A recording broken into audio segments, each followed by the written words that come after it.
Corona virus کی وجہ سے پورے ملک کے اندر لاک ڈاؤن ہے، تو اس موقع سے بھرپور فائدہ حاصل کر کے ہمیں ذکر و فکر کی طرف آنا چاہیے۔ قرآن مجید کی تلاوت، کثرت نوافل، قضا شدہ نمازوں کی ادائیگی اور دیگر امور خیر بجا لانے چاہیے۔ اپنے ماں باپ کی صحبت میں بیٹھنا چاہیے، ان کی دعائیں لینی چاہیے، اپنے بچوں کے پاس بیٹھیں، اور بہت سارے اور امور جو ہم اپنی مصروفیات کے باعث پورے نہیں کر پاتے، تو یہ موقع ہے ان کو پورا کرنے کا۔ لیکن اس موقع سے ناجائز فائدہ حاصل کرتے ہوئے بہت سارے لوگ اپنے مکانوں کی چھتوں پہ دھاتی تاروں کے ذریعے پتنگیں اڑانے کے شغل میں مصروف ہیں، تو اس شغل سے خدا را باز آئیے۔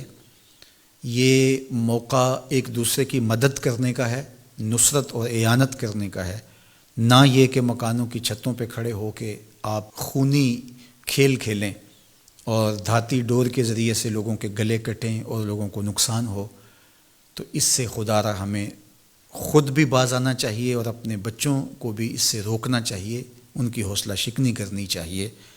ویسے بھی علماء نے کہا کہ یہ جو پتنگ کٹتی ہے تو بچے اس کو لوٹنے کے لیے دوڑتے ہیں اس کے پیچھے، تو عمومی طور پہ ہمارے ہاں یہ کہا بھی جاتا ہے کہ میں پتنگیں لوٹ رہا ہوں یا لوٹ کے لایا ہوں، تو شرعاً وہ اس کی ملک نہیں تھی، تو وہ کیسے اس کو اپنے پاس رکھ سکتا ہے؟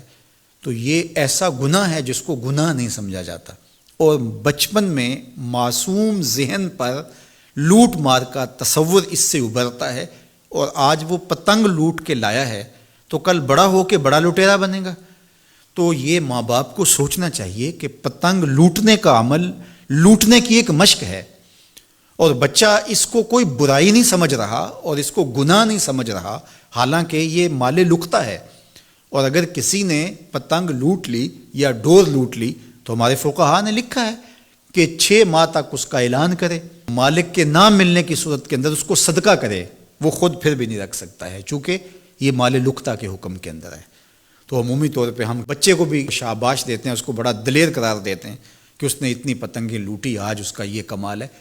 تو میاں یہ بچوں کے نفسیات کے اندر لوٹ مار کے تصور کو راسخ کرنے کا ایک ذریعہ ہے پتنگ۔ اس نقطہ نظر کی طرف شاید کبھی کسی کی توجہ نہ گئی ہو، تو اس پہ بھی غور کرنے کی ضرورت ہے۔ میں تو یہ بات کہا کرتا ہوں کہ چلتی ہوئی ٹرالی سے یا ٹرک سے جو بچہ گنا لوٹتا ہے تو اس کو بچے کی بہادری اور فنکاری سمجھا جاتا ہے، لیکن آج جس نے گنا لوٹا ہے تو کل وہ ملک لوٹنے لگے گا، کل وہ اور کچھ بھی لوٹے گا۔ تو یہ چونکہ جب برائیاں شروع ہوتی ہیں تو بڑے پیمانے سے شروع نہیں ہوتی، چھوٹے پیمانے سے شروع ہوتی ہیں۔ تو پتنگ لوٹنے کا تصور لوٹ مار کی طرف لے جانے والا ہے، اور دوسرا یہ قاتل ڈور کتنے لوگوں کی زندگی کا چراغ بجھا دیتی ہے، اور کیا گزرتی ہے ان ماں باپ کے اوپر جن کا لخت جگر، جن کا بیٹا ان کے ہاتھوں کے اندر دم توڑ جاتا ہے اور گلا کٹ گیا ایک ڈور سے۔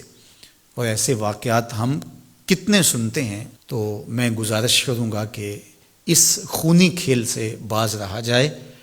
اخلاقیات بھی اجازت نہیں دیتے، ہمارا ملکی قانون بھی اس کی اجازت نہیں دیتا، اور پنجاب پولیس بھی اس پر ایکشن کر رہی ہے۔ ان کے ساتھ تعاون کیجیے اور اپنے گرد و پیش کے ماحول کی انہیں خبر بھی کیجیے، خود بھی بچیے، اپنی اولادوں کو، بچوں کو بھی اس سے محفوظ رکھیے۔ اللہ آپ کی حفاظت کرے۔ والسلام علیکم ورحمۃ اللہ وبرکاتہ۔